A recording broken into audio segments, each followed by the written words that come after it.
I want to be clear here. I am generally anti assuming that somebody's lying about their age. I've always felt like it was a kind of like the ignorant the people that just happened to like accused everybody of lying about their age always struck me as the same people that got offended that most of the French national team was black. Like it's just this kind of like ignorant, kind of subconscious racist sort of thing where you're just like, hey, this guy is good and from this country, so he must be lying about his age. But all of that is for a gigantic 62 player sized but because Cameroon, in an effort led by Samuel Eto'o, who is the president of the Cameroonian FA or somebody of that importance, is trying to crack down on age cheating, which particularly in Cameroon has been a big issue for a long time, right? In Africa and in Latin America, this has been an issue in not even just soccer or football, but also in baseball. But in Cameroon, this is something that is an absolute epidemic. And in Samuel Eto'o's effort to attempt to crack down on this, they identified and suspended 62 players from playing out the rest of the domestic season or from the international setup of Cameroon. 62. Now, 62 is obviously a hilariously large number, but there was somebody included in that immediately caught my attention because it's somebody that actually went viral for like age cheating. And that would be somebody named Wilfred Nathan Douala. That's Wilfred Nathan Douala. And he was listed, at least up until this whole thing dropped, as 17 years old, which is, that to me looks twice as absurd as Luke Littler, who I always, if you don't know who Luke Littler is, he's that darts player that took over my timeline for a little bit. Where I, to be honest, growing up in Florida, I feel like I grew up with a lot of people that look like that. Like, I'm pretty sure I went to high school with 6 of those dudes. The only difference is the ones I went to high school with were wearing camo Crocs, and he's not, which obviously he should be. That would be a massive addition to the darts circuit if you had a dude rocking camo Crocs, like winning events. But it was at least to me believable. I was looking at Luke Littler, and that's probably because he's actually 16 years old. But this guy, Wilfred Douala, was actually on the Cameroon national team for AFCON because I guess at least on the surface, he was 17 years old.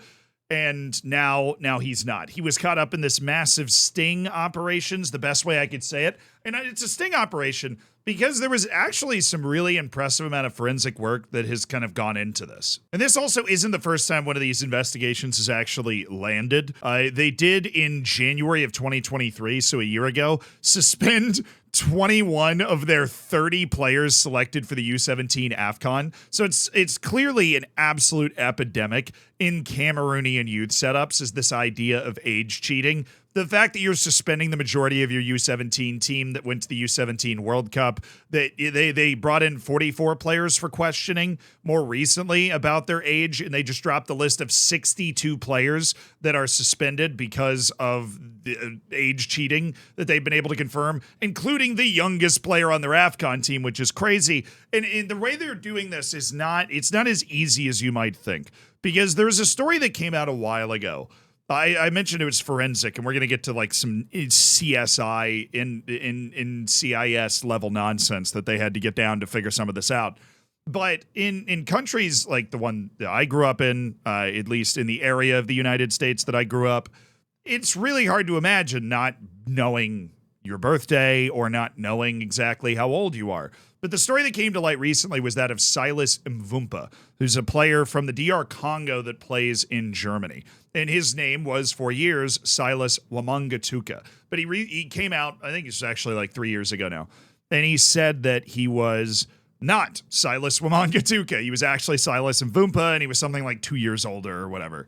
And the way that it works is, if you are born in a country, or at least, to be more specific, in an area of a country, that you're perhaps not born in a hospital, right? You're born in the very rural DR Congo, you're born in more rural Cameroon, right? It's more of there's a lack of infrastructure around keeping track exactly of the populace in a way that, say, if you were born in Oslo, in Norway, like, there's somebody there taking down, like, how much you weighed and what's your name and here's your here's your legal documents and so on and so forth. Like less of that is going on. And so your age, at least the way Silas Mvumpa was describing it, in the way it makes a lot of sense in that situation where you're not born in a hospital or you're not born in an area where the bureaucracy of your state has a particularly strong hold or is really keeping track of things. Your age is kind of just an understood concept. Like it's according to your parents, according to your uncle, whatever. And as a result, there isn't really a significant paper trail to counteract people that might insist that it's different than it is. And so in Silas Mvumpa's case in particular, it was an agent. Or really one of those, they're not necessarily agents, but those kind of like football kingmakers where they find these talents in these far-flung areas, particularly, this is particularly almost an epidemic kind of in Africa, where they'll go up to you and be like, hey, I'm going to make you a star, essentially, right? Like some sort of twisted Hollywood agent. But the person that went up to Silas Mvumpa said, yeah, we're going to do this, we're going to do that, but I have this like birth certificate, this name for you to assume. You're going to be Silas Wamangituka, who's 2 years younger. I think that's going to make it easier for me to be able to sell you to different clubs all over the place. And so he became, and so if you're in a poorer part of town, right, and there isn't a large paper trail to say that you are this person and you are this age, and somebody comes to you and is about to make your freaking dreams come true, and goes, all you have to do is change in this case, your last name. Like, dude, sure. Awesome. Sign me up, right? Like that is the biggest no-brainer. And for Wamangituka, for a lot of people to do that, it doesn't really work out. But for Wamangituka or Mvumpa, it did work out. He's been playing in the Bundesliga. He's arguably DR Congo's best player. And he was able to come out and say, look, this is what happened. I'm Silas Mvumpa. I want to be Silas Mvumpa again. And, apologized for the whole thing and cleared everything up and said, hey, I'm like a year and a half older than you thought I was. Surprise! So that's the way that situation can work out.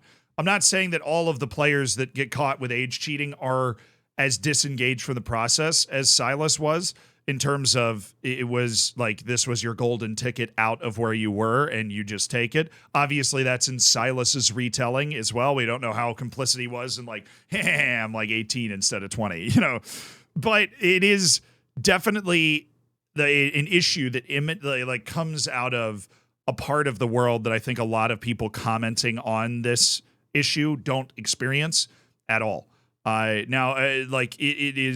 is a product of a system that has been developed in countries that pay really, really close attention to exact age, that is then being applied to countries that don't have the bureaucratic apparatus necessarily, depending on the country, obviously, to be able to uphold those kinds of things. And when a ton of money is involved, and when players' dreams are involved, and when age is so important, then this feels almost inevitable. I give Samuel Eto'o a ton of credit for cleaning this up, and I told you I was going to give you the NCIS details, because what you want to do, the issue is that when something like this happens, you've got to crack down on it hard when you actually figure out what's going on, because then every player that does come from this area, even if they're not age cheating, is going to have that shadow kind of cast over them.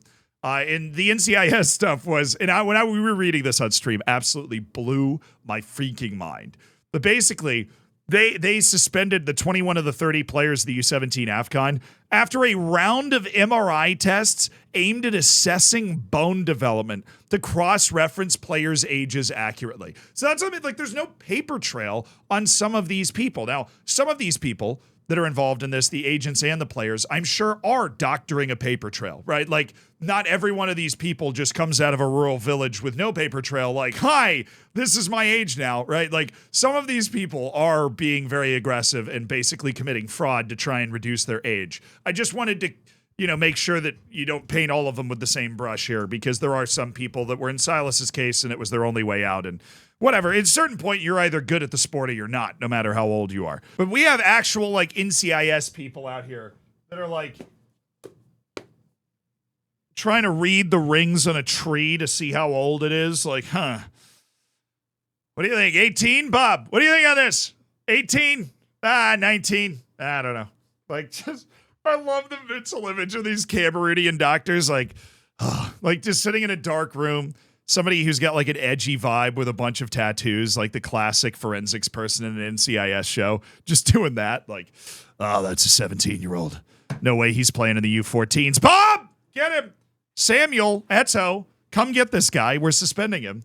And to their credit, the Cameroonian Federation is seemingly at war with Cameroonian football itself, trying to clean this up. But they acknowledge that the potential reputational damage is huge here, and that's what they're trying to fight against. And I feel like I've been critical of Samuel Eto'o and the Cameroonian FA in the past. They had that weird falling out with Onana. Like everybody always says, if you want to get into the Cameroonian national team, you need to like be friends with Samuel Eto'o. There's all that weird stuff going on, but this. Genius. You need to combat this. The reputational damage is huge. And the only way that you're going to actually get rid of this type of fraud, which is, as I said earlier, very clearly an epidemic, is you've got to just do surgery. You have to just cut it out. You have to figure out the bad actors. You have to make it not worth it to do it.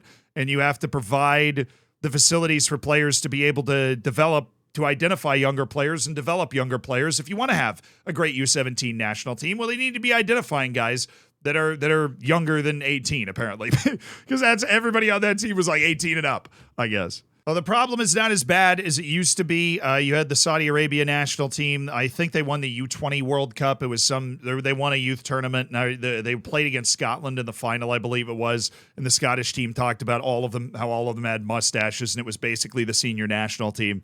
It's not as easy to pull off that sort of stuff. And it's good to see FAs like fighting against it, but it is certainly a bigger problem than they would have liked to admit, at least in Cameroon. But yeah, the age cheating, the era of age cheating, alas, it has not done yet. But like now I'm doing it, I guess. Now I'm doing it. It's very easy to just look at this and blame the people that kind of get caught at the end of it, but there's a very clear systemic issue, and there is a system in place that is designed to do this, to essentially export young African talent, and if it's not there, they'll just freaking make it up, right? Like, and until that system's fully dismantled, which Cameroon's at least trying to do a part of, this stuff's just going to continue to happen. All right, see you guys.